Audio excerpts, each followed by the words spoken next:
Assalamualaikum warahmatullahi wabarakatuh. Tapi pun, apa kabar sahabat sekalian? Bertemu lagi dengan saya, Gunawan Handoko, pemerhati masalah pendidikan dan literasi, tinggal di Bandar Lampung.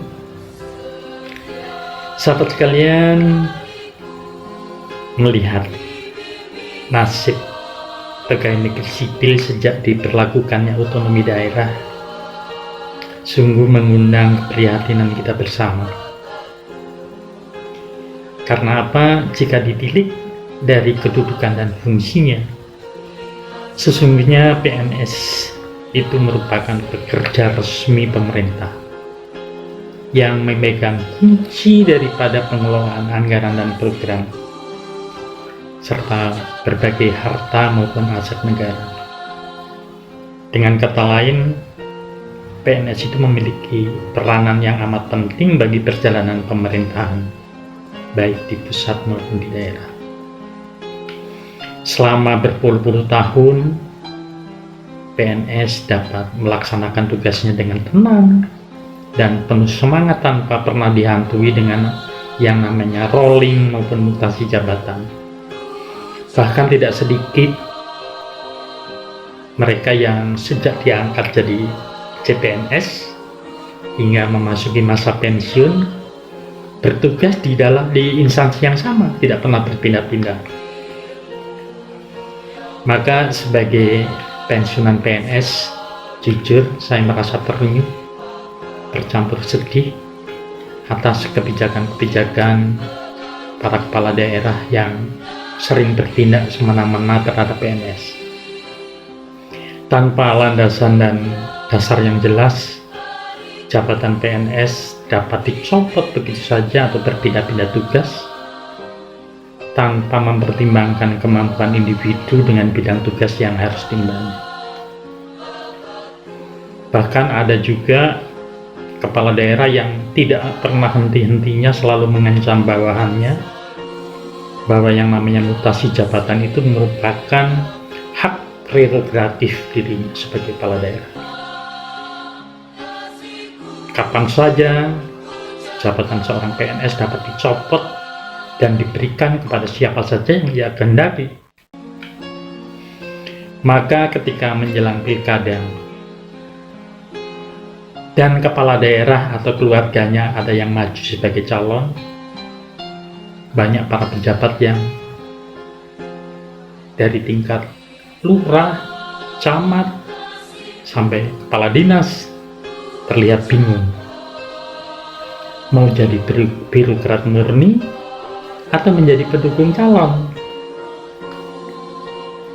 Dengan kata lain, bermain politik praktis.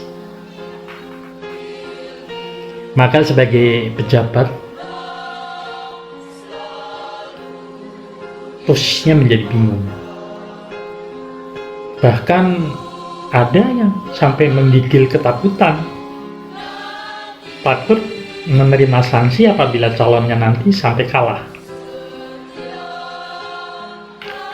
Seperti kita ketahui beberapa hari lalu,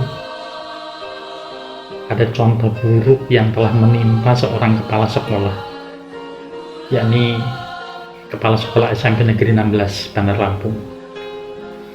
Dirinya dicopot dari jabatan sebagai kepala sekolah hanya karena hal yang menurut kita sepele. Hanya menerima pemberian anduk dari salah satu calon wali kota di saat mereka sedang melakukan olahraga jalan sehat. Barangkali ini merupakan mutasi yang super cepat yang pernah terjadi di Bandar Lampung atau bahkan di Indonesia.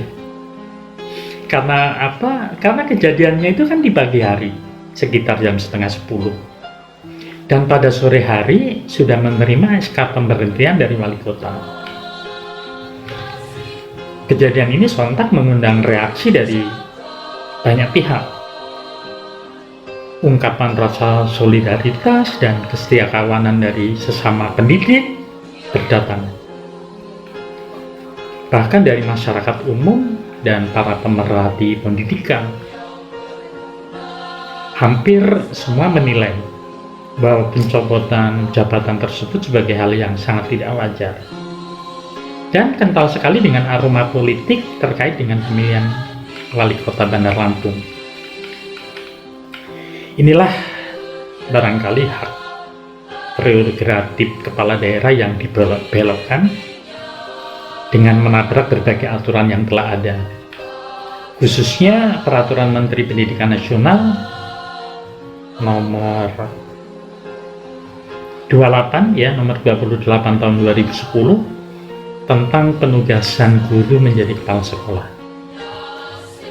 Rupanya Menteri Pendidikan waktu itu Bapak M. Nuh telah menengarai banyaknya kepala sekolah yang menjadi korban politik sehingga harus mengambil alih kewenangan daerah dalam melakukan mutasi bagi kepala sekolah.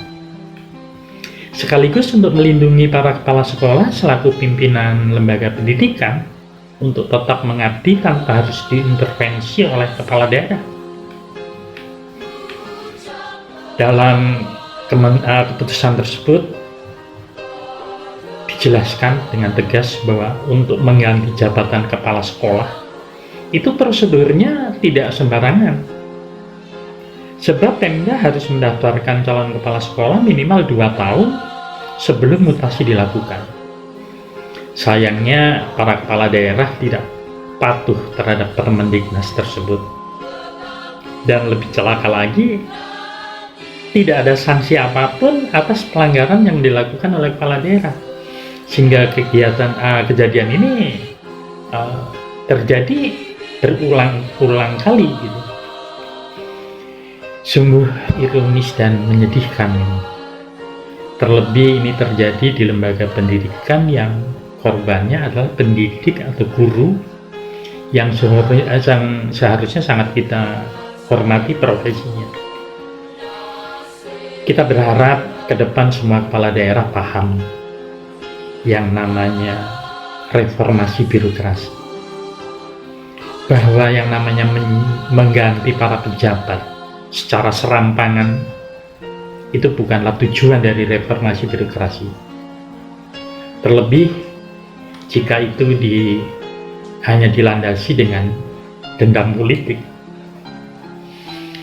5 tahun adalah waktu yang amat singkat untuk memimpin daerah. Maka jangan terlalu disibukkanlah dengan yang namanya mutasi, sementara program-program untuk melakukan perubahan yang lebih baik dalam memimpin daerahnya dan untuk kepentingan masyarakat. Kita berharap mudah-mudahan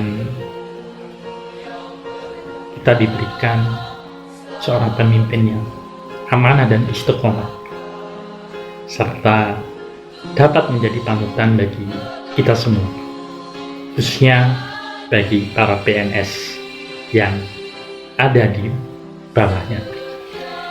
Demikian sahabat sekalian, sekian dulu. Kita ketemu di lain waktu. Taqabbalallahu minna wa minkum. Kullu amin wa antum bi khair. Wassalamualaikum warahmatullahi wabarakatuh. Salam